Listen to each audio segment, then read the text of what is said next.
Assalamualaikum warahmatullahi wabarakatuh. Saya Siti Rohimah, mahasiswa KPI semester 5 STAI Darut Tauhid.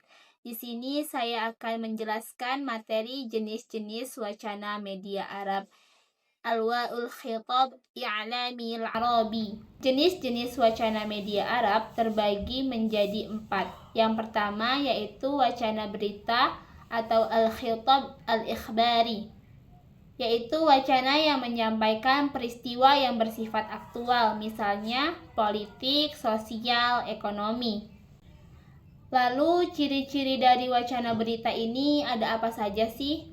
Yang pertama yaitu menggunakan bahasa yang formal, objektif, dan langsung ke inti berita, jadi tidak bertele-tele. Yang kedua biasanya menggunakan kata kerja seperti a'lana, qala, hadatsa, dan waqa'a, yang berarti mengumumkan, mengatakan, terjadi. Kemudian ada struktur berita, yaitu yang pertama ada pembuka dan judul atau lead, yang kedua ada isi atau kronologi, dan yang ketiga penutup. Contoh dari wacana berita yaitu a'lana waziru an fathil madrasatin jadidatin fil madinati, yang berarti menteri mengumumkan pembukaan sekolah baru di kota. Maknanya, kalimat ini memberi fakta, tetapi media bisa saja menambah atau menekankan di bagian tertentu. Inilah yang dinamakan framing berita.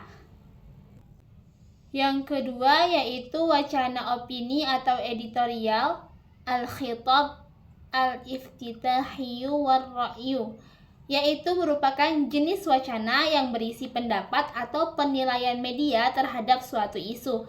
Ciri-cirinya yang pertama mengandung sikap dan ajakan, bukan sekedar fakta. Jadi nggak hanya fakta aja karena kan opini gitu ya. Terus yang kedua itu banyak menggunakan kata seperti yajibu, min doruri, la budda, yang berarti harus, perlu, dan wajib. Lalu seperti apa sih struktur teks opini itu? Nah, strukturnya itu terdiri dari pendapat utama, dilanjutkan dengan alasan, dan diakhiri dengan kesimpulan. Contoh kalimat opini atau editorial yaitu yajibu ala hukumatil arabiyyati an tad'amat ta'limah bisyaklin akbar, yang artinya itu pemerintah Arab harus lebih mendukung pendidikan. Analisis kata yajibu menunjukkan opini dan ajakan, tapi bukan fakta gitu ya, hanya yang menunjukkan bahwa kata itu tuh ajakan untuk mendukung pendidikan, yang kata di atas selanjutnya.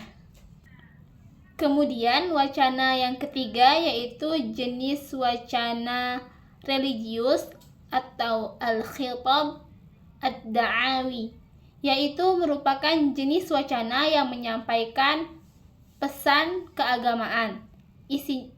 Bentuknya itu ceramah, khutbah, atau nasihat-nasihat Islam yang disampaikan melalui media.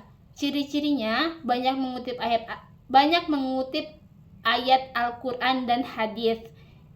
Tujuannya untuk mendidik dan mengajak kepada kebaikan.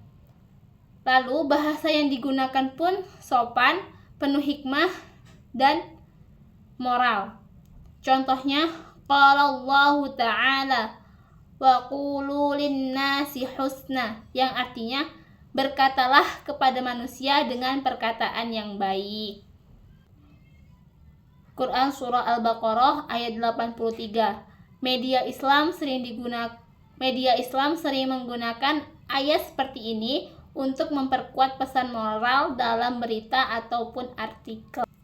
Dan yang terakhir yaitu ada wacana politik dan dakwah atau al-khitab as-siyasiyyu wad-da'awi, yaitu jenis wacana yang menggabungkan antara pesan keagamaan dan tujuan sosial politik. Lalu ciri-cirinya seperti apa sih? Nah, ciri-cirinya yang pertama itu banyak digunakan dalam kampanye, ceramah publik, ataupun berita politik. Bahasa yang digunakan pun kuat, bersemangat, terkadang disertai emosional gitu ya. Mengandung emosional maksudnya. Selain itu juga bisa memakai simbol keagamaan untuk mendukung suatu pandangan. Contohnya, nahnu nudafi'u anil ammati li'anna dzalika wajibun syar'iyyun, yang berarti kami membela umat karena itu adalah kewajiban syar'i. Dari kalimat tersebut dapat dianalisis bahwa kalimat ini bernada politik tapi juga memakai bahasa agama atau syar'i gitu ya. Nah, kesimpulan dari jenis-jenis wacana media Arab itu wacana media Arab atau al-khitab memiliki beberapa jenis yaitu ada wacana berita, wacana opini, wacana religius, serta wacana politik dakwah. Di setiap jenisnya memiliki ciri dan tujuan yang berbeda sesuai fungsi komunikasinya. Pemahaman wacana ini membantu pembaca bersikap kritis dalam mengkonsumsi media dan memanfaatkan bahasa secara efektif. Sekian yang dapat saya sampaikan. Wassalamualaikum warahmatullahi wabarakatuh.